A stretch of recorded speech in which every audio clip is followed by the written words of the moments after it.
어느 날 문득 아무 일도 없는데 눈물이 났습니다. 창밖을 보고 있었을 뿐인데 가슴 한구석이 먹먹해지면서 이유 없이 눈시울이 붉어졌습니다. 슬픈 일이 있었던 것도 아니고 누가 서운하게 한 것도 아닌데 그냥 갑자기 울컥했습니다. 그리고 스스로에게 물었습니다. 왜 이렇게 사는 게 힘들까? 뭐가 이렇게 무겁지? 대체 언제부터 이렇게 지쳐 있었던 걸까? 이 질문에 명확한 답을 찾지 못한 채 그저 한숨만 내쉬었습니다. 그리고 그 한숨이 얼마나 오래된 것인지 문득 깨달았습니다. 살아온 날들이 쌓이면서 우리는 참 많은 것을 견뎌왔습니다. 눈에 보이는 고생만 힘든 게 아니었습니다. 말로 꺼내지 못한 서운함, 표현하지 못한 섭섭함, 삼켜버린 분노, 애써 모른 척한 외로움. 그런 것들이 마음 어딘가에 차곡차곡 쌓여 있었습니다. 그게 어느 순간 감당할 수 없을 만큼 무거워진 겁니다. 사람이 힘든 건 대부분 사람 때문입니다. 일이 힘든 것도 결국 사람 때문이고, 돈이 힘든 것도 따지고 보면 사람과의 관계에서 비롯된 것이 많습니다. 그리고 무엇보다 가장 가까운 사람에게서 받은 상처가 가장 오래 남습니다. 타인에게 받은 상처는 시간이 지나면 잊히기도 합니다.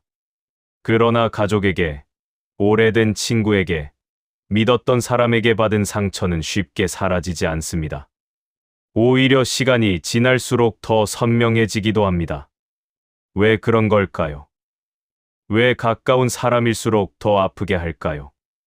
독일의 철학자 쇼펜하우어는 평생 인간의 본성과 고통에 대해 깊이 사유한 사람이었습니다. 그는 화려한 낙관주의로 세상을 설명하지 않았습니다. 대신 있는 그대로의 인간을 바라보았습니다. 그가 오랜 사색 끝에 도달한 통찰 중 하나는 이런 것이었습니다. 인간은 서로를 진심으로 이해하기보다 서로에게서 무언가를 기대한다는 것. 이 말을 처음 접했을 때 가슴이 뜨끔했습니다. 왜냐하면 너무나 정확했기 때문입니다. 우리가 누군가에게 마음을 주는 것은 순수한 사랑만이 아닙니다. 그 안에는 언제나 기대가 섞여 있습니다. 내가 이만큼 했으니 상대도 이만큼 해주겠지. 내가 이렇게 배려했으니 상대도 나를 배려하겠지. 내가 참았으니 상대도 알아주겠지. 그런데 그 기대는 대부분 충족되지 않습니다. 상대방은 내가 무엇을 기대하는지 모릅니다. 아니, 알더라도 내가 원하는 방식으로 반응하지 않습니다. 그리고 우리는 실망합니다. 서운해합니다. 때로는 분노합니다. 내가 그렇게까지 했는데 어떻게 그럴 수 있지? 이런 생각이 머릿속을 가득 채웁니다. 그리고 관계는 점점 무거워지고 마음은 점점 달아갑니다. 이것이 인간관계의 피로가 시작되는 지점입니다. 관계 그 자체가 힘든 게 아닙니다.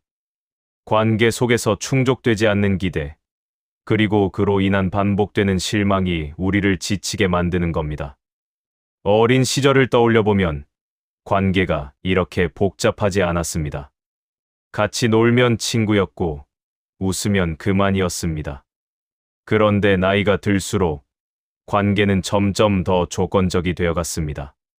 상대가 나에게 무엇을 해주는지, 나는 상대에게 무엇을 해줄 수 있는지, 그런 계산이 무의식적으로 작동하기 시작했습니다. 그리고 그 계산이 맞지 않을 때마다 마음에 금이 갔습니다. 돌이켜보면 인생에서 가장 힘들었던 순간들은 대부분 사람과 연결되어 있었습니다. 믿었던 사람에게 배신당했을 때, 진심을 다했는데 가볍게 여겨졌을 때, 누군가를 위해 희생했는데 그것이 당연하게 받아들여졌을 때, 그런 순간들이 쌓여서 지금의 피로가 된 겁니다. 그리고 이상하게도 그 상처의 크기는 관계의 깊이에 비례했습니다. 잘 모르는 사람이 무심하게 던진 말은 며칠이면 잊힙니다. 그러나 오랜 친구가, 형제가, 부모가, 자녀가 던진 말 한마디는 수십 년이 지나도 가슴에 남아 있습니다. 왜 그럴까요? 왜 가까울수록 더 아픈 걸까요? 그건 아마도 가까운 사람에게는 더 많이 기대하기 때문일 겁니다. 이 사람만은 나를 알아줄 거야. 이 사람만은 내 편이 되어줄 거야. 이 사람만은 나를 이해해 줄 거야. 그런 기대가 크면 클수록 그것이 어긋났을 때의 충격도 커집니다. 그래서 가장 가까운 사람에게서 가장 깊은 상처를 받게 되는 겁니다. 쇼펜하우어는 이런 인간관계의 본질을 일찍이 꿰뚫어 보았습니다. 그래서 그는 사람들 사이의 거리에 대해 많이 생각했습니다. 너무 가까우면 서로를 찌르게 되고 너무 멀면 온기를 나눌 수 없다고. 그 적절한 거리를 찾는 것이 관계의 지혜라고. 이 말이 그의 유명한 고슴도치 딜레마입니다. 추운 겨울, 고슴도치들은 서로의 체온을 나누기 위해 모여듭니다. 그러나 너무 가까이 붙으면 서로의 가시에 찔려 다칩니다. 그래서 적당한 거리를 유지해야 합니다. 춥지 않으면서도 찔리지 않는 그 거리. 우리의 인간관계도 마찬가지입니다. 마음을 나누고 싶어서 다가가지만 너무 가까워지면 서로에게 상처를 줍니다. 그래서 적절한 거리가 필요합니다. 그런데 문제는 그 적절한 거리를 찾기가 너무나 어렵다는 것입니다. 어디까지 다가가야 하는지, 언제 물러서야 하는지, 그 경계를 알기까지 우리는 수없이 찔리고 수없이 상처받습니다. 지금 이 이야기를 듣고 계신 분들 중에도 그런 상처를 안고 살아가시는 분들이 있을 겁니다. 누군가에게 진심을 다했는데 돌아온 건 무관심이었던 기억. 오랫동안 참고 맞춰왔는데 상대는 그것조차 모르고 있었다는 허탈함. 내가 없으면 안 될 줄 알았던 관계에서 내가 빠져도 아무 일 없었다는 씁쓸함. 그런 기억들이 마음 어딘가에 묻혀 있을 겁니다. 그리고 그런 기억들이 쌓여서 지금 이 순간에도 마음이 무겁습니다. 겉으로는 아무렇지 않은 척하지만 안으로는 지쳐 있습니다. 웃으면서도 눈가가 축축해지고 괜찮다고 말하면서도 목소리가 떨립니다. 그게 지금 우리의 모습입니다. 그런데 오늘 저는 위로를 서두르지 않으려고 합니다. 섣불리 힘내세요 라고 말하지 않겠습니다. 다 잘 될 거예요 라고 가볍게 덮지도 않겠습니다. 왜냐하면 그런 말들이 때로는 상처가 되기 때문입니다. 진짜 힘든 사람에게 힘내라는 말은 오히려 더 외롭게 만들 수 있습니다. 마치 내 힘든 건 별거 아니니까 빨리 털어내라 하는 말처럼 들릴 수 있기 때문입니다. 그래서 오늘은 그냥 함께 앉아 있으려고 합니다. 당신의 무거운 마음 옆에 조용히 앉아 있으려고 합니다. 말없이 그저 함께. 삶이 힘든 건 당신이 약해서가 아닙니다. 관계가 힘든 건 당신이 부족해서가 아닙니다. 그냥 삶이 원래 그렇고 관계가 원래 그런 겁니다.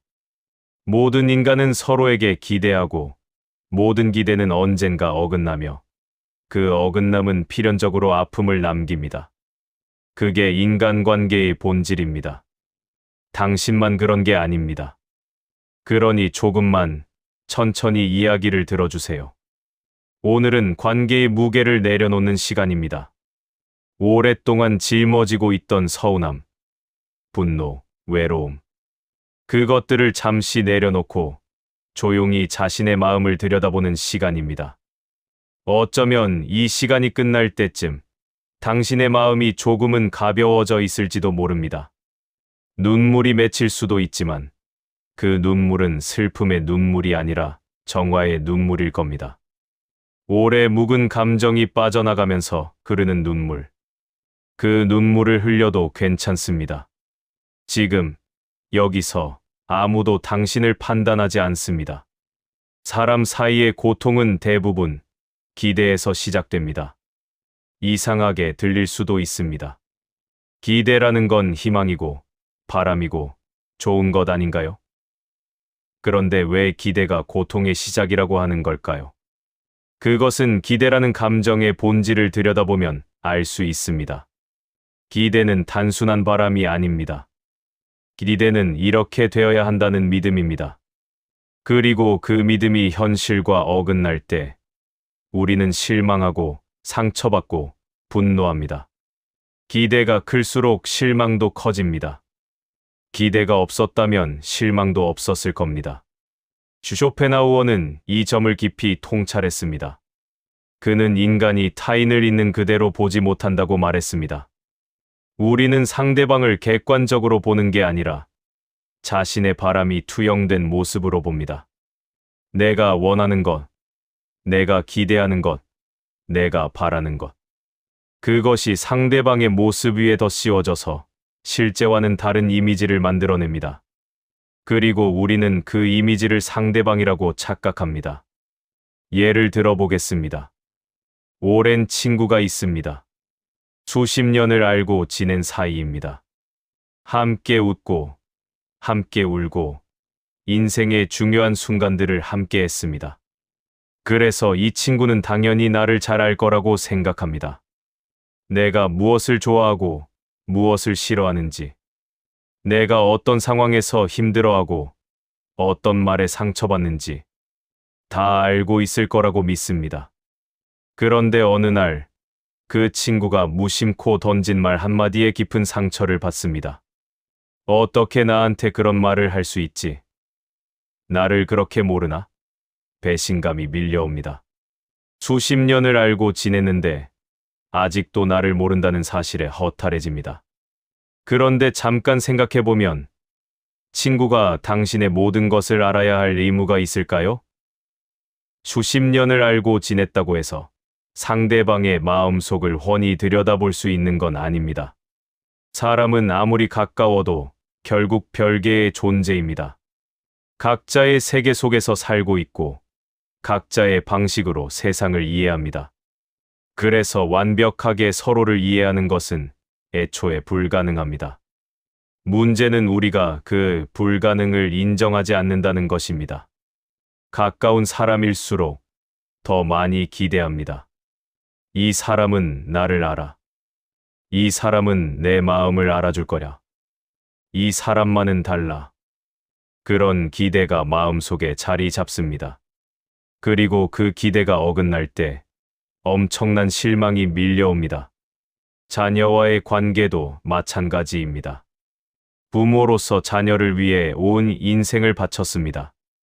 어렸을 때부터 정성을 다해 키웠습니다. 좋은 것 먹이고, 좋은 것 입히고, 좋은 교육 시켰습니다. 내 것을 줄여가면서 자녀에게 모든 것을 쏟아부었습니다. 그런 희생에 대한 대가를 바란 건 아닙니다. 다만, 최소한의 고마움, 최소한의 배려, 최소한의 관심은 있을 거라고 생각했습니다. 그런데 자녀가 성인이 되고 각자의 삶을 살기 시작하면서 연락이 뜸해집니다. 안부 전화 한 통이 없습니다. 명절에 잠깐 들르고 용건 있을 때만 연락합니다. 마음이 서운합니다. 내가 그렇게 키웠는데 어떻게 이럴 수 있지? 원망이 올라옵니다. 그런데 자녀의 입장에서 생각해보면 그들도 자신의 삶을 살기에 바쁩니다. 일도 해야 하고 자신의 가정도 돌봐야 하고 수많은 책임을 져야 합니다. 부모에게 소홀한 것이 고의가 아닐 수 있습니다. 그냥 자신의 삶에 치여서 그렇게 된 것일 수 있습니다. 물론 이해가 쉽지 않습니다. 내가 저 아이를 위해 얼마나 희생했는데 그런 생각이 계속 올라옵니다. 그리고 그 생각이 올라올 때마다 마음이 아픕니다. 이것이 기대와 실망의 구조입니다. 내가 무언가를 했기 때문에 상대도 무언가를 해야 한다. 내가 희생했기 때문에 상대도 나에게 보답해야 한다. 그런 기대가 마음속에 형성됩니다. 그리고 상대가 그 기대에 부응하지 않을 때 실망과 분노가 터져 나옵니다. 쇼펜하우어는 이런 현상을 이지의 충돌이라고 설명했습니다. 모든 인간은 자신만의 의지를 가지고 있습니다. 그리고 그 의지는 본질적으로 이기적입니다. 각자 자신의 욕구를 충족시키려 하고 자신의 안녕을 추구합니다. 그래서 두 사람이 만나면 두 개의 의지가 부딪히게 됩니다. 서로 자신의 것을 원하기 때문에 필연적으로 갈등이 생깁니다. 이것은 누군가가 나쁘기 때문이 아닙니다. 인간의 본성이 그렇기 때문입니다. 우리는 모두 자기 중심적으로 세상을 봅니다. 아무리 상대방을 사랑하고 배려한다고 해도 완전히 상대방의 입장에서 세상을 보는 것은 불가능합니다. 그래서 관계에서 어긋남은 필연적입니다. 완벽하게 서로를 이해하고 맞춰가는 관계는 환상입니다. 문제는 우리가 그 환상을 믿고 있다는 것입니다. 드라마와 영화에서는 서로를 완벽하게 이해하는 관계가 등장합니다. 말하지 않아도 마음을 알아주는 사람, 항상 내 편이 되어주는 사람, 무조건적으로 나를 사랑해주는 사람. 그런 이상적인 관계를 보면서 우리도 그런 관계를 가질 수 있다고 믿게 됩니다. 그리고 현실의 관계가 그 이상에 미치지 못할 때 실망합니다. 배우자와의 관계를 생각해 보십시오. 젊었을 때는 서로 열정적으로 사랑했습니다. 상대방의 모든 것이 좋았고 함께 있는 것만으로도 행복했습니다. 그런데 세월이 흐르면서 관계가 변했습니다. 서로의 단점이 보이기 시작하고 사소한 것에 짜증이 나고 함께 있어도 외로움을 느끼게 됩니다. 이 사람이 내가 알던 그 사람이 맞나? 의문이 듭니다. 그런데 사실 상대방이 변한 게 아닐 수 있습니다. 처음부터 상대방은 그런 사람이었을 수 있습니다. 다만 처음에는 사랑이라는 필터가 있어서 좋은 면만 보였던 겁니다. 시간이 지나면서 그 필터가 옅어지고 상대방에 있는 그대로의 모습이 보이기 시작한 것입니다. 쇼펜하우어의 말대로 우리는 상대를 있는 그대로 보지 않습니다. 자신의 바람이 투영된 모습으로 봅니다. 그래서 처음에는 상대가 완벽해 보입니다. 내가 원하는 모든 것을 가진 사람처럼 보입니다. 그러나 시간이 지나면 현실이 환상을 깨뜨립니다. 상대는 내가 만들어낸 이미지가 아니라 자신만의 결점과 한계를 가진 불완전한 인간이라는 것을 깨닫게 됩니다. 그 깨달음은 아픕니다. 환상이 깨지는 순간은 언제나 아픕니다. 형제자매와의 관계도 생각해 볼 수 있습니다. 어릴 때는 함께 자라면서 남다른 유대감을 느꼈습니다. 같은 부모 밑에서 자랐으니 서로를 가장 잘 이해하는 사이라고 생각했습니다. 그런데 어른이 되면서 그 관계가 흔들리기 시작합니다. 부모님 돌봄 문제로, 유산 문제로, 각자의 가정 문제로 갈등이 생깁니다. 피를 나눈 사이인데 어떻게 이럴 수 있나? 원망이 생깁니다. 그런데 피를 나눴다고 해서 마음까지 나눈 것은 아닙니다. 형제자매도 결국 별개의 인간입니다.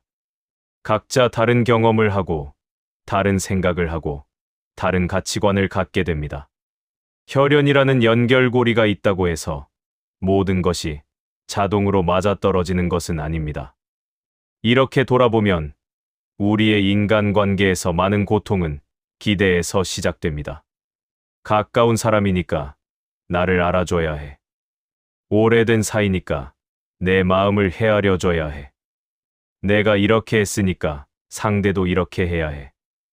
그런 기대들이 마음속에 자리 잡고 그 기대가 충족되지 않을 때마다 상처가 쌓입니다. 그렇다면 기대를 아예 하지 않으면 될까요? 그것도 쉽지 않습니다. 인간은 사회적 동물이고 관계 속에서 살아갑니다. 관계를 맺는다는 것은 필연적으로 기대를 갖게 된다는 것을 의미합니다. 기대 없는 관계는 존재하기 어렵습니다. 다만 기대의 성질을 바꿀 수는 있습니다.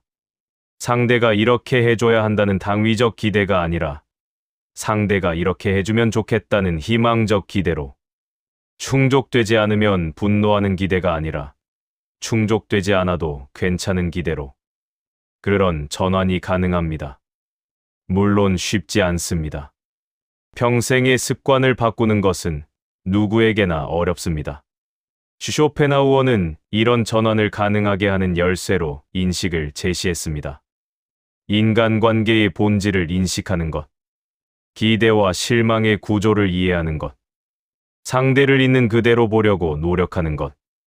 그런 인식이 쌓일 때 우리는 조금씩 기대의 덫에서 벗어날 수 있습니다. 오늘 이 이야기를 듣고 계신 분들께 한 가지만 기억해 주셨으면 합니다. 당신이 관계에서 느끼는 실망과 상처는 당신이 무언가를 잘못해서가 아닙니다. 그것은 인간관계의 본질적인 구조에서 비롯된 것입니다. 모든 인간은 기대하고 모든 기대는 어긋나며 모든 어긋남은 아픔을 남깁니다. 이것은 당신만의 문제가 아니라 인간 존재의 보편적인 조건입니다. 그러니 자신을 너무 탓하지 마십시오. 내가 더 잘했어야 했는데, 내가 더 맞춰줬어야 했는데, 그런 생각으로 자신을 괴롭히지 마십시오. 당신은 충분히 노력했고, 충분히 애썼습니다. 관계가 어긋난 것은 당신의 잘못이 아닙니다. 그것은 그냥 인간관계라는 것이 원래 그런 겁니다. 물론, 이런 인식이 당장 모든 상처를 치유해주지는 않습니다. 여전히 마음은 아프고 여전히 서운함은 남아있을 겁니다. 그러나 적어도 자신을 탓하는 것에서는 벗어날 수 있습니다. 그리고 그것만으로도 마음의 짐은 조금 가벼워집니다. 관계의 고통에서 완전히 자유로워지는 것은 불가능할지도 모릅니다. 그러나 그 고통을 이해하고 받아들이고 함께 살아가는 것은 가능합니다. 그것이 쇼펜하우어가 오랜 사유 끝에 도달한 지혜이고 오늘 제가 전하고 싶은 이야기입니다. 가까운 사람에게 상처받아 힘드셨던 분들, 기대했던 것이 돌아오지 않아 허탈했던 분들, 관계의 무게에 짓눌려 지쳐있는 분들, 당신의 마음을 이해합니다. 그리고 그 아픔이 당신만의 것이 아님을 알아주셨으면 합니다. 나이가 들면서 사람이 줄어듭니다. 젊었을 때는 많은 사람들과 어울렸습니다. 동창, 동료, 이웃, 친척. 수많은 관계 속에서 살았습니다. 연락처에는 수백 개의 번호가 있었고 주말이면 약속이 빼곡했습니다. 그것이 사회생활이고 그것이 인간관계라고 생각했습니다. 그런데 60대가 되면 많은 것이 달라집니다. 직장을 떠나면서 동료들과의 연락이 뜸해집니다. 이사를 하거나 건강이 안 좋아지면서 모임에 나가기가 어려워집니다. 자녀들은 각자의 삶을 살고 오래된 친구들도 하나둘 연락이 끊깁니다. 어느 순간 돌아보니 주변에 사람이 많지 않습니다. 처음에는 불안합니다. 내가 소외되고 있나? 내가 뒤처지고 있나? 다른 사람들은 여전히 활발하게 사회생활을 하는데 나만 이렇게 조용해진 건가? 그런 생각에 마음이 싱숭생숭합니다. 그런데 좀 더 시간이 지나면 이상한 것을 느끼게 됩니다. 사람이 줄어들었는데 오히려 마음이 편해진 겁니다. 예전에는 사람들 때문에 힘들었습니다. 누구 눈치, 누구 기분, 누구와의 비교. 그런 것들이 늘 마음을 무겁게 했습니다. 그런데 관계가 줄어들면서 그런 무게도 함께 줄어들었습니다. 신경 쓸 사람이 적어지니 마음 쓸 일도 적어졌습니다. 조용해진 삶이 생각보다 나쁘지 않다는 것을 알게 되었습니다. 쇼펜하우어는 고독에 대해 이렇게 말했습니다. 고독은 인간이 자신으로 돌아가기 위해 필요한 상태라고. 혼자 있는 시간이야말로 진정한 자신을 만나는 시간이라고.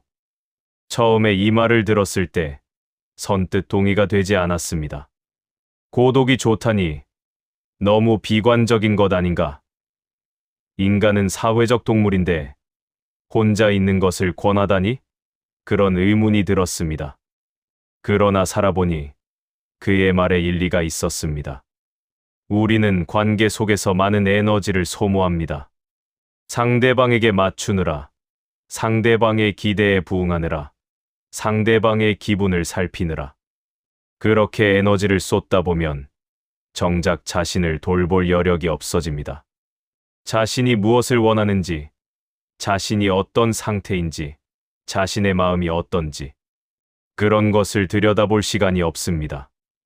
혼자 있는 시간은 그런 소음에서 벗어나는 시간입니다. 아무에게도 맞추지 않아도 되고, 아무의 기대에도 부응하지 않아도 됩니다.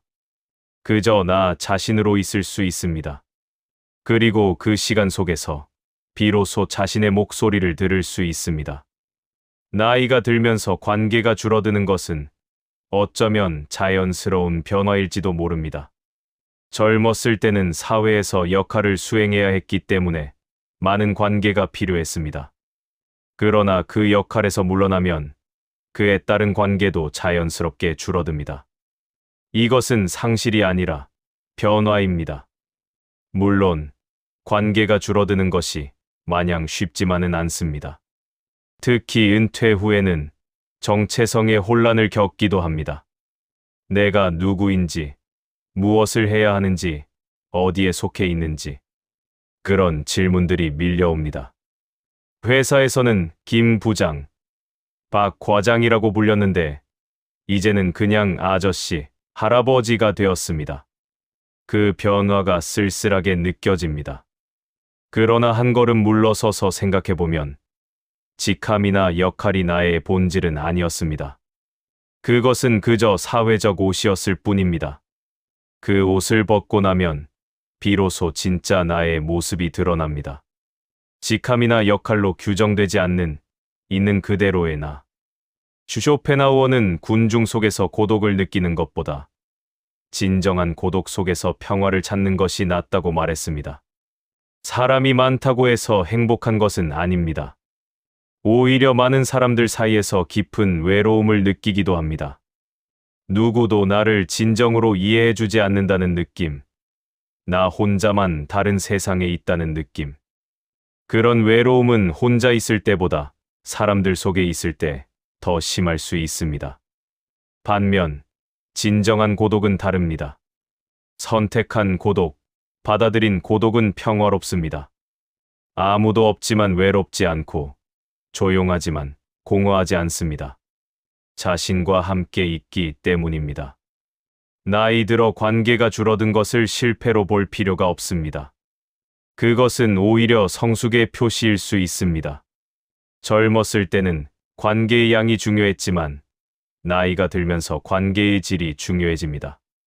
많은 사람과 피상적으로 아는 것보다 소수의 사람과 깊이 연결되는 것이 더 의미 있습니다.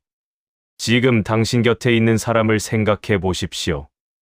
많지 않을 수 있습니다.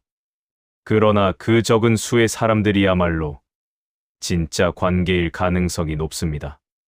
세월의 풍파를 함께 견뎌낸 사람들, 조건 없이 당신을 받아주는 사람들, 말하지 않아도 마음이 통하는 사람들.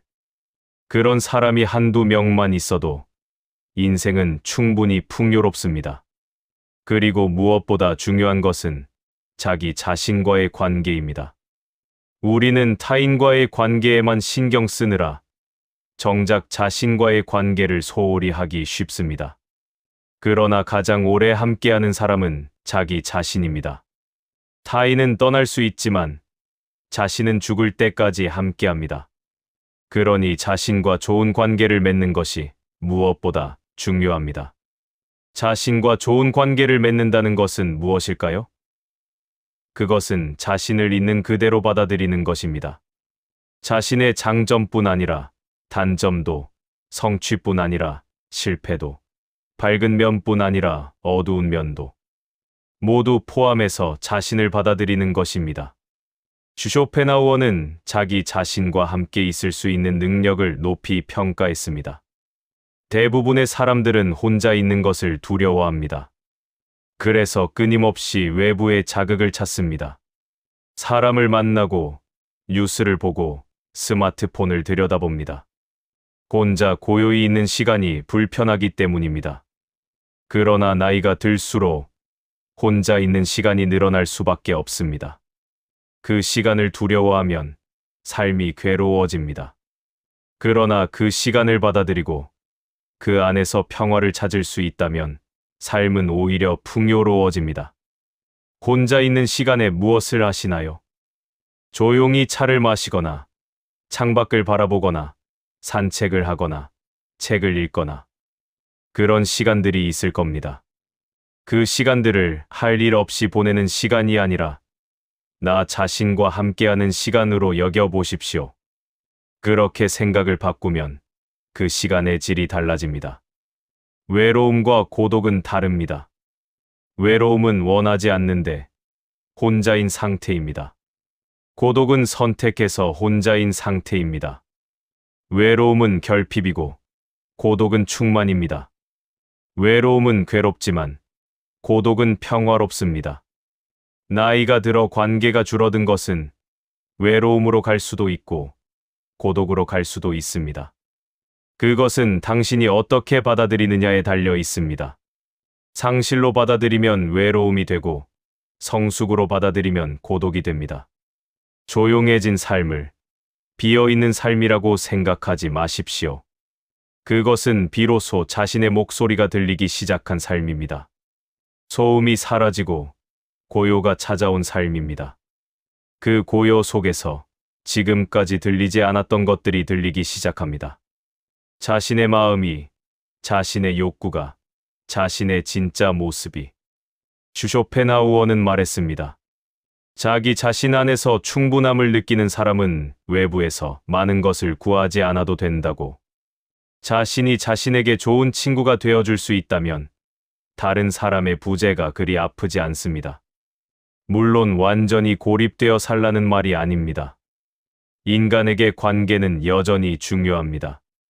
다만 관계의 양보다 질이 중요하다는 것, 그리고 무엇보다 자기 자신과의 관계가 중요하다는 것. 그것을 기억하자는 겁니다.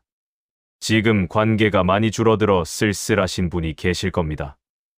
예전 같지 않다고, 사람들이 떠나갔다고 마음이 허전하신 분이 계실 겁니다. 그 마음을 충분히 이해합니다. 그러나 동시에 말씀드리고 싶습니다. 그것이 꼭 나쁜 것만은 아닙니다. 관계가 줄어든 자리에 새로운 것이 들어올 수 있습니다. 고요가 들어오고 평화가 들어오고 자기 자신이 들어옵니다. 그리고 그것은 어쩌면 인생에서 가장 귀한 선물일 수 있습니다. 나이가 들어 관계가 줄어드는 것은 실패가 아닙니다. 그것은 삶이 당신에게 주는 또 하나의 기회입니다. 자신과 만나는 기회, 자신을 돌보는 기회, 자신으로 충분한 삶을 살아볼 기회. 그 기회를 두려워하지 마시고 받아들여 보십시오. 조용해진 삶이 생각보다 따뜻하다는 것을 느끼실 수 있을 겁니다.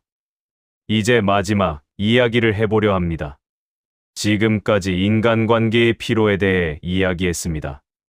기대가 어떻게 실망이 되는지, 가까운 사람에게서 왜 더 큰 상처를 받는지, 그리고 나이 들어 관계가 줄어드는 것이 왜 나쁜 일만은 아닌지, 그런 이야기를 함께 나누었습니다. 그렇다면 앞으로 어떻게 살아야 할까요? 남은 인생에서 인간관계를 어떻게 대해야 할까요?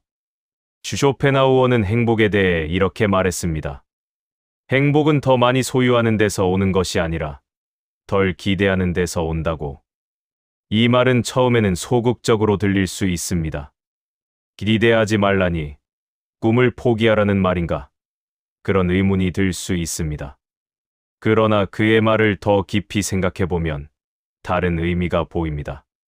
기대를 줄인다는 것은 포기하는 것이 아닙니다. 그것은 현실을 있는 그대로 받아들이는 것입니다. 상대방이 내 기대대로 행동할 거라는 환상을 버리는 것입니다. 그리고 그 환상을 버리면 역설적으로 관계가 더 편해집니다. 생각해 보십시오. 상대방에 대한 기대가 없으면 실망할 일도 없습니다. 실망이 없으면 분노도 없고 원망도 없습니다. 상대가 무언가를 해주면 고맙고 안 해줘도 괜찮습니다. 그런 마음으로 관계를 대하면 훨씬 가볍습니다. 물론 기대를 완전히 없애는 것은 불가능합니다. 인간인 이상 어느 정도의 기대는 자연스럽습니다. 다만 그 기대를 당위에서 희망으로 바꿀 수 있습니다. 상대가 이렇게 해야 해가 아니라 이렇게 해주면 좋겠다. 그 작은 전환이 마음에 큰 여유를 가져다 줍니다. 그리고 무엇보다 기대의 대상을 바꿀 수 있습니다. 타인에게 기대하는 대신 자기 자신에게 기대하는 것입니다. 상대가 나를 이해해 주길 기대하는 대신 내가 나를 이해하는 것입니다. 상대가 나를 위로해 주길 기대하는 대신 내가 나를 위로하는 것입니다. 이렇게 말하면 외롭게 들릴 수도 있습니다. 결국 혼자서 다 해결하라는 말인가? 그런 생각이 들 수 있습니다. 그러나 이것은 고립의 권유가 아닙니다. 자기 자신과 먼저 화해하고 그 바탕 위에서 타인과 관계를 맺으라는 것입니다. 자신을 먼저 충족시키면 타인에게 매달리지 않아도 됩니다. 타인의 인정이 없어도 자신의 가치를 알고 타인의 위로가 없어도 자신을 다독일 수 있습니다. 그런 상태에서 맺는 관계는 필요에 의한 관계가 아니라 선택에 의한 관계입니다. 그리고 선택에 의한 관계가 훨씬 건강하고 지속 가능합니다. 앞으로의 인간관계를 생각해 보십시오. 지금까지 많은 관계에서 상처받으셨을 겁니다. 기대했다가 실망하고, 믿었다가 배신당하고, 다가갔다가 밀쳐졌던 경험들. 그래서 어쩌면 사람 자체가 두렵거나 피곤하게 느껴지실 수 있습니다. 그러나 그렇다고 해서 모든 관계를 포기할 필요는 없습니다. 다만, 관계를 대하는 방식을 바꿀 수 있습니다. 첫째, 모든 사람과 깊은 관계를 맺으려 하지 않아도 됩니다. 비상적인 관계도 괜찮습니다. 가볍게 인사하고, 가볍게 대화하고, 그것으로 끝나는 관계. 그런 관계도 삶에 필요합니다. 모든 관계가 깊어야 한다는 부담을 내려놓으면 사람 만나는 일이 훨씬 편해집니다. 둘째, 관계에 조건을 걸지 않아도 됩니다. 이 사람은 나한테 이래야 해. 저 사람은 나한테 저래야 해. 그런 조건들을 하나씩 내려놓아 보십시오. 상대방은 상대방의 방식대로 살고 나는 나의 방식대로 삽니다. 그 차이를 인정하면 갈등이 줄어듭니다. 셋째, 관계에서 상처받을 수 있다는 것을 받아들이십시오. 관계를 맺는 이상 상처는 피할 수 없습니다. 그것은 어쩔 수 없습니다. 그러나 상처받더라도 그 상처에서 회복할 수 있다는 것도 기억하십시오. 인간은 생각보다 강합니다. 상처받고 회복하고 또다시 연결됩니다. 그것이 인생입니다. 쇼펜하우어는 평생 사람들과의 관계에서 어려움을 겪었습니다. 그래서 그의 철학은 때때로 비관적으로 보이기도 합니다. 그러나 그의 사유 속에는 깊은 지혜가 있습니다. 현실을 있는 그대로 직시하고 환상에서 벗어나고 그 바탕 위에서 평온을 찾는 것. 그것이 그가 오랜 고민 끝에 도달한 결론이었습니다. 그리고 그 결론은 나이 들어감에 따라 더욱 빛을 발합니다. 젊었을 때는 열정과 야망으로 세상에 맞서 싸웁니다. 그러나 나이가 들면 싸움보다 평화가 귀해집니다. 이기기보다 쉬는 것이 중요해집니다.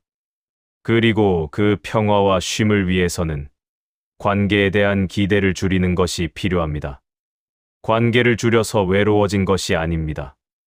마음의 소음이 사라져서 평온해진 것입니다. 이 문장을 다시 한번 마음에 새겨주셨으면 합니다. 지금 당신의 삶이 예전보다 조용해졌다면 그것은 쓸쓸한 것이 아니라 평화로운 것입니다. 사람이 줄어든 것이 아니라 진짜 필요한 사람만 남은 것입니다.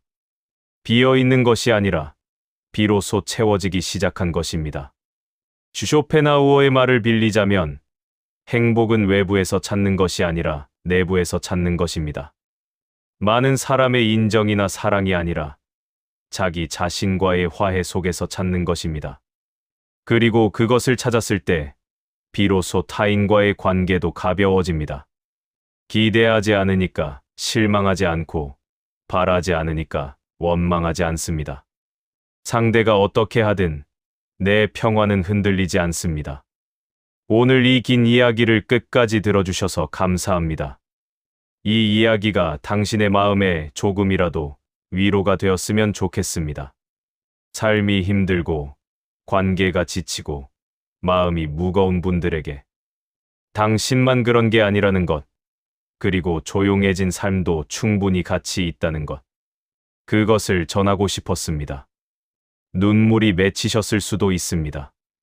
그러나 그 눈물이 슬픔만은 아닐 겁니다. 오래 묵은 감정이 풀리면서 흐르는 눈물, 자기 자신을 다시 만나면서 흐르는 눈물, 그런 눈물이기를 바랍니다. 앞으로의 날들이 평온하기를 진심으로 바랍니다. 덜 기대하고, 덜 상처받고, 덜 지치는 날들이기를. 그리고 자기 자신에게 좋은 친구가 되어 혼자여도 외롭지 않은 날들이기를. 오늘도 하루를 버텨내신 당신에게 깊은 존경을 보냅니다.